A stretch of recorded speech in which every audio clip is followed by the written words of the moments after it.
Tiga. Baik, terima kasih atas kesempatan yang diberikan.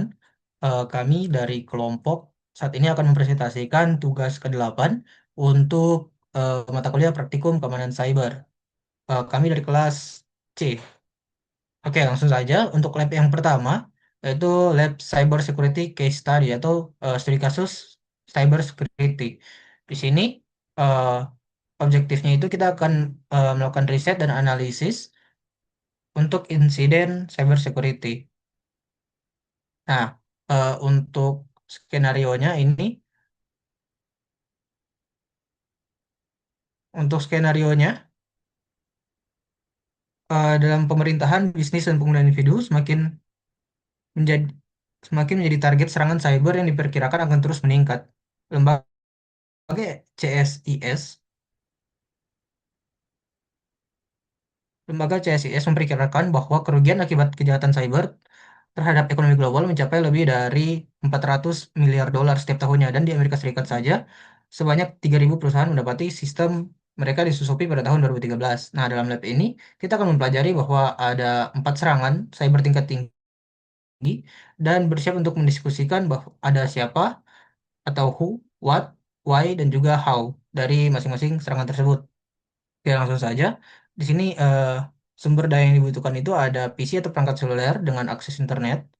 Kemudian langsung saja kita masuk ke tas yang pertama. Sini conduct search of high profile cyber attack.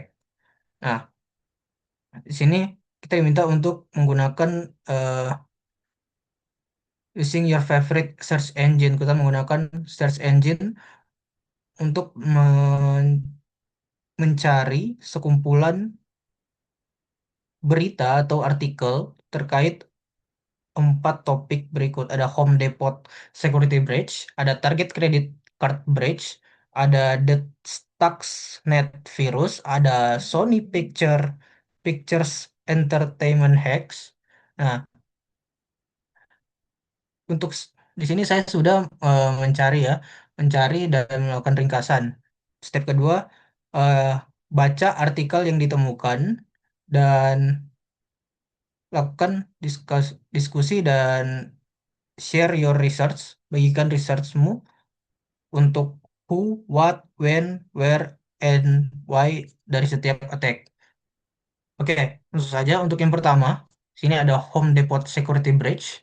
Itu untuk what, sebenarnya apa yang terjadi di Home Depot data breach ini, security breach ini. eh, Sini kasusnya itu peretas menyusup ke sistem Home Depot dan menginstal malware custom bernama Black Box pada terminal point of sale di seluruh lokasi di Amerika Serikat dan juga Kanada. Dan ini memungkinkan pencurian data kartu pembayaran secara real time. Nah, kemudian ada who atau siapa yang terlibat.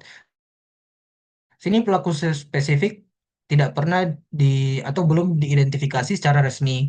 Namun investigasi mengarah ke kelompok kejahatan cyber terorganisir yang menargetkan ke sistem pemrosesan pembayaran. Kemudian kapan terjadinya insiden ini terjadi antara bulan April hingga September 2014. Peretas masuk pada April 2014 menggunakan kredensial vendor pihak ketiga, yaitu malware dipasangkan pada Juni sampai Juli 2014. Kemudian pelanggaran ini atau insiden ini baru diungkapkan ke publik pada September 2014. Kemudian ada juga where atau di mana terjadi serangan ini. Serangan ini terjadi di jaringan Home Depot, di mana peritailan peralatan rumah terbesar di Amerika Serikat yang mencakup lokasi di seluruh Amerika Serikat dan juga Kanada. Kemudian ada why. Why, why itu mengapa serangan ini terjadi? Karena motivasinya itu adalah pencurian data finansial. Pen- Insiden ini terjadi akibat eksploitasi kredensial vendor pihak ketiga yang dicuri. Kemudian ada kombinasi dengan lemahnya pengamanan pada sistem POS. Juga data kartu yang dicuri itu diperkirakan mencakup sekitaran 56 juta kartu pembayaran dan 53 juta alamat email. Oke, lanjut untuk yang kedua itu ada target credit card breach. Di sini sebenarnya apa yang terjadi untuk kasus ini, itu peretas berhasil mencuri 40 juta data kartu kredit dan debit, serta 70 juta data pribadi pelanggan target. Itu termasuk nama, nomor telepon, alamat, dan email. Itu malware juga ditanam pada sistem kasir, itu point of sale, di seluruh toko targetnya. Kemudian ada who, siapa yang terlibat. Yang terlibat ini ada vektor serangan, yaitu salah satu vendor HVAC, yaitu atau pendingin udara ya, pendingin udara target, yaitu Fazio Mechanical Services. Nah, di sini peretas memperoleh kredensial akses yang digunakan vendor untuk masuk ke aplikasi web target. Identitas pasti pelaku tidak disebutkan secara spesifik dalam referensi yang kami gunakan. Kemudian ada WN untuk kapan terjadinya peristiwa ini. Serangan ini berlangsung antara November sampai Desember 2013. Nah, peretas pertama kali menyusup sekitaran 15 November dan malware dipasang pada sistem POS pada 27 November menjelang Black Friday. Kemudian eh, dan target mengumumkan kebocoran secara resmi pada 19 Desember 2013. Kemudian di mana terjadinya insiden ini atau serangan ini. Insiden ini terjadi di sistem internal Target Corporation, jaringan toko retail besar di Amerika Serikat, dan menyebar lebih dari 1.800 toko secara nasional. Kemudian kenapa serangan ini terjadi? Motivasinya adalah keuntungan finansial. Pencurian data, kartu pembayaran yang bisa dijual atau digunakan untuk transaksi penipuan. Nah, serangan ini memanfaatkan kelemahan pada manajemen, akses pihak ketiga, dan kurangnya segmentasi jaringan internal. Oke, lanjut di kasus yang ketiga itu ada the Stuxnet, the Stuxnet virus. Itu, nah, di sini untuk what apa yang terjadi di kasus ini? Karena Stuxnet virus ini adalah worm komputer sebesar 500 kilobyte atau virus komputer sebesar 500 kilobyte yang menyerang dalam tiga fase.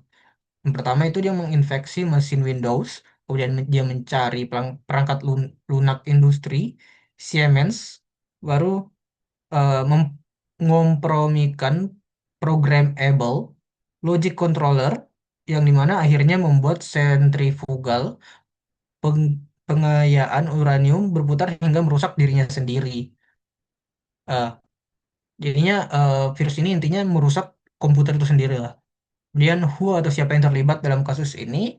Mes- Nah, eh, meski tidak ada pihak yang secara resmi mengakui, leak dari pejabat Amerika Serikat dan Israel sangat kuat mengindikasikan bahwa kedua negara tersebut berada di balik operasi ini.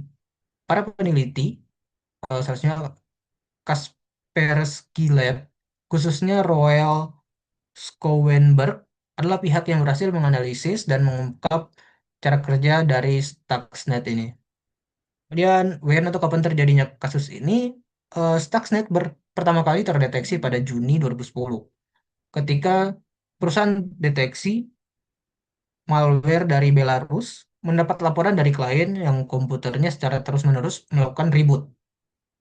Namun, operasi ini diperkirakan dimulai jauh sebelum dari eh, perkiraan itu. Kemudian di mana kasus ini terjadi? Kasus ini menginfeksi setidaknya ada 14 situs industri di Iran, termasuk fasilitas pengayaan uranium di Natanz. Kemudian, mengapa kasus ini bisa terjadi? Motivasinya itu bersifat politik dan militer ya, bertujuan untuk menggagalkan program pengayaan nuklir Iran. Nah, ini merupakan serangan cyber yang bersifat senjata atau cyber weapon pertama yang berhasil menghancurkan infrastruktur industri nyata. Nah, serangan ini dianggap sebagai babak baru dalam konflik geopolitik yang menggunakan ruang cyber sebagai medan perang. Oke, selanjutnya untuk kasus yang terakhir itu ada Sony Pictures Entertainment Hack. Nah, sebetulnya apa yang terjadi di kasus ini itu pada 24 November 2014 itu ada malware yang menyebar ke seluruh jaringan Sony dan menghapus data dari hampir setengah dari 6.800 komputer. dan lebih dari separuh dari 1.555 server milik dari studio Sony Picture ini. Nah, sistem-sistem tersebut juga di-break sehingga tidak bisa menyala kembali. Data sensitif termasuk film-film yang belum belum rilis, ada email yang penting, juga bahkan data pribadi karyawan bocor ke publik. Kemudian siapa yang terlibat dalam kasus ini? Eh, Kasus ini secara resmi dikaitkan dengan Korea Utara oleh FBI ya pada 19 Desember 2014. Ini menjadikannya pertama kalinya Amerika Serikat secara langsung mengatribusikan serangan cyber kepada suatu negara. Kelompok peretas menggunakan nama samaran Guardian of Peace atau GOP. Nah, di sini perlu dicatat bahwa beberapa pakar keamanan cyber mempertanyakan keakuratan atri- atribusi ini. Kemudian ada kapan terjadinya serangan ini? Serangan ini penyusupan awalnya terjadi di sekitaran September 2014. Kemudian baru terlihat di publik di 24 November 2014. Setelah itu sekitaran sebulan sebelum rencana rilis film The Interview pada Natal 2014. Kemudian ada where atau di mana terjadinya serangan ini. Serangan ini terjadi di jaringan internal Sony Picture Entertainment, divisi film dan TV Sony Corporation yang berbasis di Los Angeles, California, Amerika Serikat. Ya, why atau kenapa kasus ini bisa terjadi? Motivasi utamanya adalah pembalasan politik ya. Sony berencana merilis film The Interview, sebuah komedi yang mengisahkan upaya pembunuhan pemimpin Korea Utara, Kim Jong-un. Nah, pemerintah Korea Utara menyebut film itu sebagai tindakan terorisme paling terang-terangan. Berbeda dengan kebanyakan serangan cyber korporasi, tujuannya bukan mencuri keuntungan finansial, melainkan untuk mempermalukan, mengancam, dan juga menghentikan rilis film tersebut. Oke, untuk lab yang pertama sudah selesai. Eh, kita masuk ke tas yang pertama sudah selesai. Kita masuk ke tas yang kedua. Sini kita akan melakukan write an analysis of cyber attack. Select one of high profile cyber attack from step 1 and write an analysis from of the attack that includes answer to question below. Oke.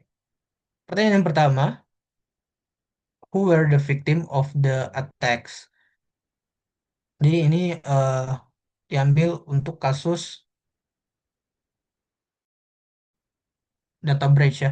Nah, korban utamanya itu adalah Target Corporation, salah satu retail terbesar di Amerika Serikat, beserta lebih dari 110 juta pelanggannya. Data yang dicuri meliputi 40 juta data kartu kredit ataupun debit dan juga 70 juta data pribadi pelanggan yang terdiri dari nama, alamat, email, bahkan nomor telepon. Oke, pertanyaan kedua, what technology, teknologi apa dan alat apa yang digunakan untuk melakukan serangan? Nah, di sini penyerang menggunakan kredensial ya yang dicuri dari vendor pihak ketiga. Itu vendor AVAC yang bernama Fazio Mechanical untuk masuk ke dalam jaringan internal target. Setelah masuk, mereka memasang malware khusus berjenis RAM scraper pada sistem point of sales untuk membaca data kartu langsung dari memori sebelum sempat dienkripsi. Kemudian, eh, pertanyaan ketiga, kapan serangan ini terjadi di dalam jaringan?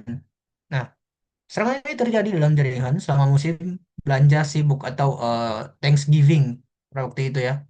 Pada musim-musim sibuk untuk melakukan belanja dimulai sekitar tanggal 27 November 2013 hingga 15 Desember 2013.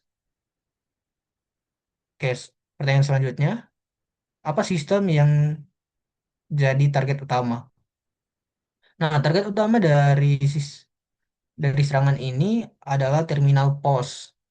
Leb- di lebih dari 1.800 toko target di seluruh Amerika Serikat dan juga portal vendor pihak ketiga.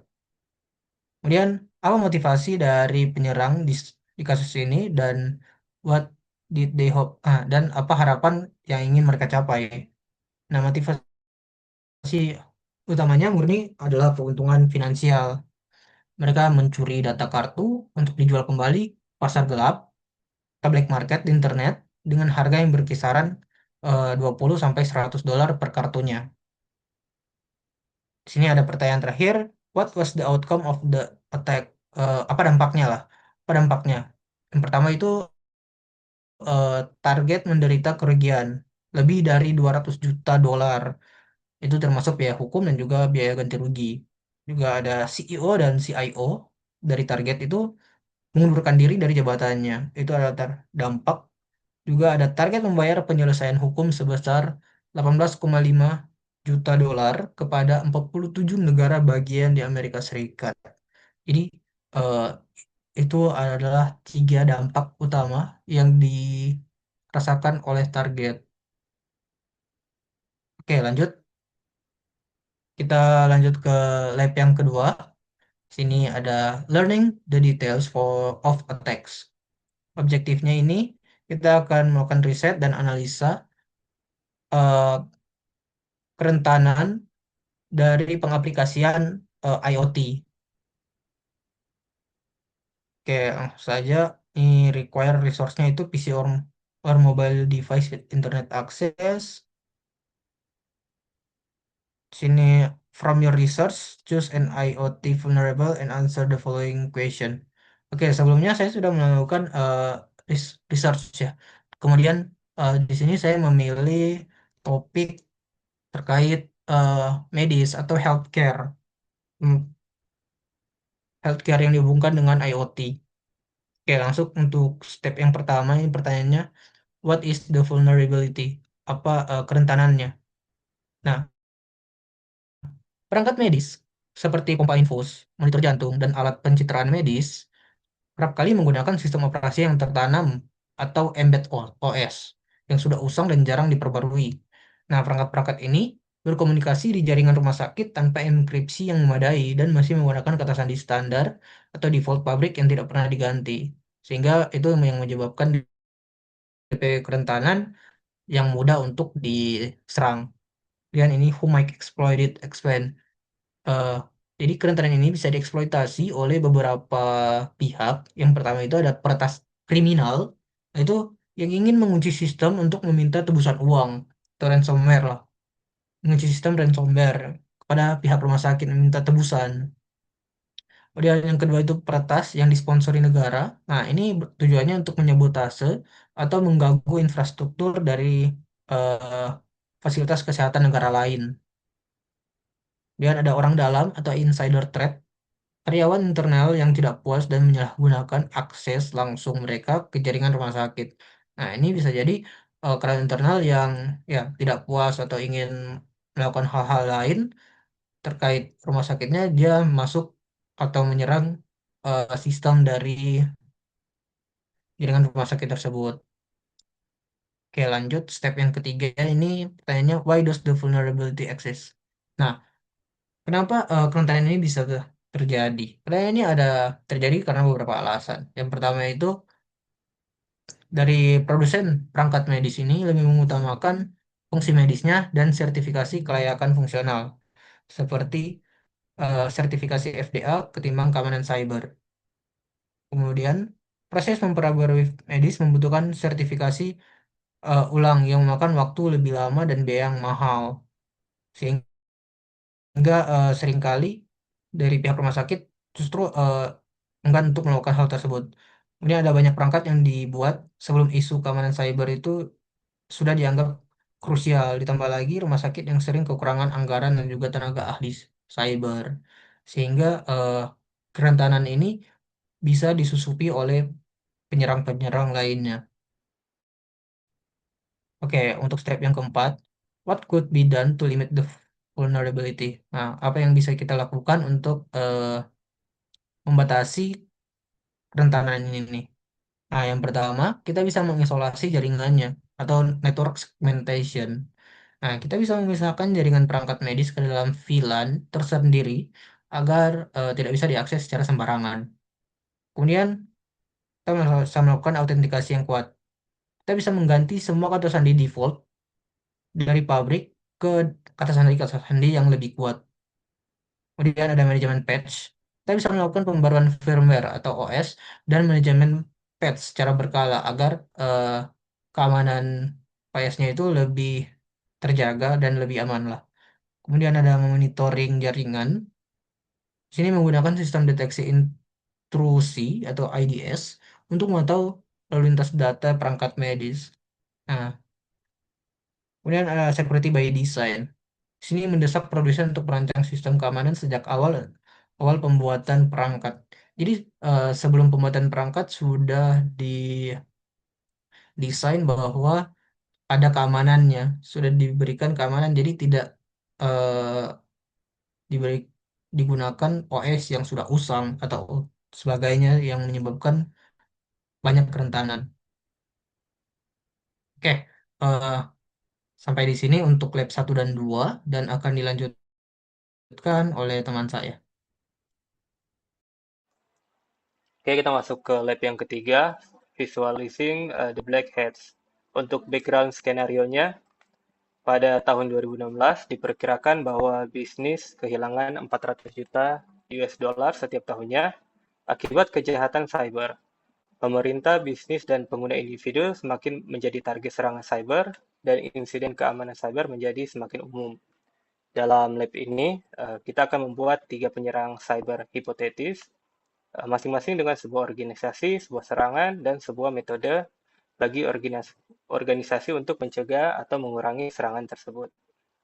Untuk penyerang yang pertama, who is the attacker, seorang peretas kriminal terorganisir bernama Alex, berusia 28 tahun, dengan keahlian tinggi dalam rekayasa sosial dan eksploitasi jaringan.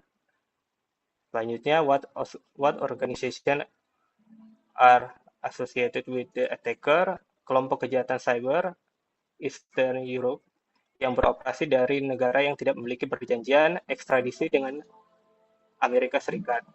Dikenal menjual data curian di dark web. Pertanyaan berikutnya, what is the motive of the attacker? Untuk motifnya sendiri yaitu keuntungan finansial, mencuri data kartu kredit pelanggan untuk dijual di pasar gelap. What method of attack was used? Untuk metode yang digunakan yaitu spear phishing, yaitu mengirim email palsu yang ditargetkan kepada karyawan bagian keuangan perusahaan retail yang mengandung lampiran berbahaya untuk menginstal keylogger. Pertanyaan berikutnya, what was the target and for vulnerability and use against the business? Jadi targetnya adalah perusahaan retail dengan ribuan pelanggan. Kerentanan yang diimplementasi adalah kurangnya kesadaran keamanan karyawan dan tidak adanya autentikasi multifaktor pada sistem internal. How could this attack be prevent or mitigate? Jadi pelatihan kesadaran keamanan cyber bagi seluruh karyawan, penerapan MFA, filter email canggih untuk mendeteksi phishing, dan penggunaan endpoint protection pada semua komputer karyawan. Untuk penyerang selanjutnya, seorang aktivis peretas bernama Zero, berusia 22 tahun, anggota komunitas anonim yang tidak setuju dengan kebijakan perusahaan tertentu. What organization is the attacker associated? Jadi kelompok hacktivis yang terinspirasi oleh Anonymous yang beroperasi secara desentralisasi melalui forum-forum di dark web. Pertanyaan berikutnya, what is the motive of the attacker? Untuk motifnya sendiri yaitu ideologi yang ingin mempermalukan perusahaan besar yang dianggap merusak lingkungan dengan cara membocorkan data internal perusahaan ke publik. What method of attack was used? Metodenya yaitu SQL injection pada website perusahaan untuk mendapatkan akses ke database pelanggan, yang diikuti dengan DDoS attack untuk melumpuhkan layanan online. What was the target? Jadi targetnya sendiri yaitu perusahaan minyak besar, dan kerentanannya itu website perusahaan tidak memiliki validasi input yang baik sehingga rentan terhadap SQL injection dan server tidak memiliki perlindungan DDoS yang memadai. How could this attack be prevent or mitigate? Untuk mitigasinya yaitu melakukan penetration testing secara rutin menggunakan web application firewall, memvalidasi semua input pengguna di sisi server, serta menggunakan layanan perlindungan DDoS dari penyedia cloud. Nah, kita masuk ke penyerang yang berikutnya, yaitu seorang peretas yang disponsori negara yang dikenal sebagai GRUS dengan keahlian tinggi dalam serangan APT atau Advanced Persistent Threat. Untuk grupnya sendiri yaitu unit intelijen cyber militer dari negara asing yang ingin mencuri kekayaan intelektual dan rahasia industri strategis. Untuk motifnya sendiri yaitu spionase industri dan keunggulan geopolitik, yaitu mencuri desain teknologi canggih dari perusahaan pertahanan atau aerospace untuk keuntungan militer secara negara mereka. Untuk metodenya, serangan APT menggunakan zero day exploit untuk masuk ke jaringan perusahaan. Kemudian bersembunyi selama berbulan-bulan sambil perlahan mengumpulkan dan mengirim data sensitif keluar. Untuk targetnya, perusahaan manufaktur pertahanan, kerentanannya sistem keamanan yang tidak diperbarui, kurangnya monitoring lalu lintas jaringan yang mencurigakan, dan segmentasi jaringan yang buruk. Untuk mitigasinya, menerapkan strategi Zero Trust Architecture, yaitu memantau lalu lintas jaringan secara real-time dengan SIEM, dan melakukan segmentasi jaringan yang ketat, serta melakukan threat hunting secara proaktif. Kita masuk ke lab yang keempat, Becoming a Defender. Untuk background skenario-nya, di dunia yang berpusat pada teknologi ini, seiring dengan semakin terhubungnya dunia, keamanan juga semakin berkurang. Keamanan cyber adalah salah satu profesi yang paling cepat berkembang dan paling dibutuhkan. Individu di bidang ini melakukan berbagai macam pekerjaan, termasuk namun tidak terbatas pada konsultasi, investigasi, dan layanan manajemen program yang mengurangi risiko melalui sumber internal dan eksternal. Profesional keamanan cyber dituntut untuk mengevaluasi, merancang, dan mengimplementasikan rencana keamanan, melakukan investigasi penipuan secara mendalam, melakukan riset keamanan dan penilaian risiko, serta mengusulkan solusi untuk potensi pelanggaran keamanan. Individu dengan keterampilan keamanan yang baik memiliki potensi penghasilan yang besar untuk dipertimbangkan dalam salah satu pekerjaan bergaji tinggi ini. Sangat penting untuk memiliki kualifikasi yang tepat. Untuk itu, penting untuk mempertimbangkan sertifikasi industri yang tersedia untuk jalur karir ini. Kita masuk ke step yang ke-1. Ini pick three certification from the list above and provide more detail below about the certification requirement, knowledge, gain. Jadi 3 sertifikat yang dipilih. Yang pertama itu CompTIA Security Plus. Jadi CompTIA Security Plus ini adalah sertifikasi vendor netral yang diakui secara global sebagai standar awal karir keamanan cyber. Terdiri dari 1 ujian, topik mencakup ancaman, serangan, dan kerentanan, arsitektur dan desain, implementasi keamanan operasi dan respon insiden, serta tata kelola. Cocok untuk pemula yang ingin masuk ke dunia keamanan cyber. Untuk sertifikasi yang kedua yaitu CISSP, yaitu sertifikasi ini adalah vendor netral tingkat lanjut dari ISC. Memerlukan minimal 5 tahun pengalaman kerja di bidang keamanan, terdiri dari 1 ujian adaptif dengan 100 sampai 150 soal, mencakup 8 domain, yaitu keamanan dan manajemen risiko, keamanan aset, arsitektur keamanan, keamanan komunikasi dan jaringan, manajemen identitas, penilaian keamanan, keamanan operasi, dan keamanan pengembangan perangkat lunak. Untuk sertifikasi yang ketiga yaitu CEH. Jadi sertifikasi ini dari Edge Council yang berfokus pada teknik hacking ethics. Sertifikat ini terdiri dari 1 ujian. Topiknya mencakup footprinting, scanning, enumeration, vulnerability analysis, system hacking, malware threats, sniffing, social engineering, denial of service, session hijacking, web server hacking, SQL injection, dan kriptografi. Sangat cocok bagi yang ingin berkarir sebagai penetration tester. Untuk step yang kedua, investigate position available within cybersecurity. Untuk pertanyaan yang pertama, how many job listing were post with the last week? Secara global, platform seperti Indeed biasanya memiliki puluhan ribu lowongan keamanan cyber setiap 2 minggu. Di Indonesia biasanya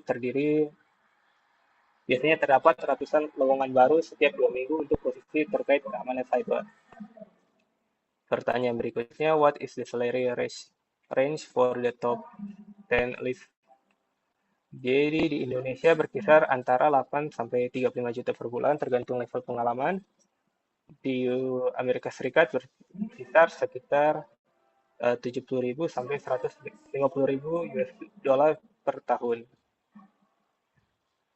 Baik, pertanyaan berikutnya, what are the most common qualification required by employer? Jadi pengalaman dengan firewall dan sistem deteksi intrusi, pemahaman tentang jaringan TCP atau IP, kemampuan analisis log dan insiden, pengalaman dengan SCM tools, serta kemampuan pemrograman dasar seperti Python atau Bash. What industry certification are required by this employer? Untuk sertifikasinya seperti CompTIA Security Plus, CSSP, CEH, CSM, dan Cisco CCNA Security paling sering disebutkan. Do any of certification match the one list in step 1A? Ya, sertifikasi yang diminta oleh perusahaan sangat sesuai dengan daftar sertifikasi populer di langkah 1A, terutama CompTIA Security Plus, CISSP, dan CEH. Pertanyaan berikutnya, investigate online resource that allow you to legally test your hacking skill. This tool allow novices with limited cybersecurity experience to share their penetration testing skill, such as Google. Jadi di sini ada 3. Yang pertama, Hack the Box, yaitu platform latihan penetration testing interaktif. Yang kedua ada Try Hack Me, yaitu platform belajar keamanan cyber melalui lab berbasis browser. Dan yang ketiga ada Google Gruyere, yaitu latihan eksploitasi aplikasi web untuk pemula. Untuk lab selanjutnya akan dilanjutkan oleh teman saya.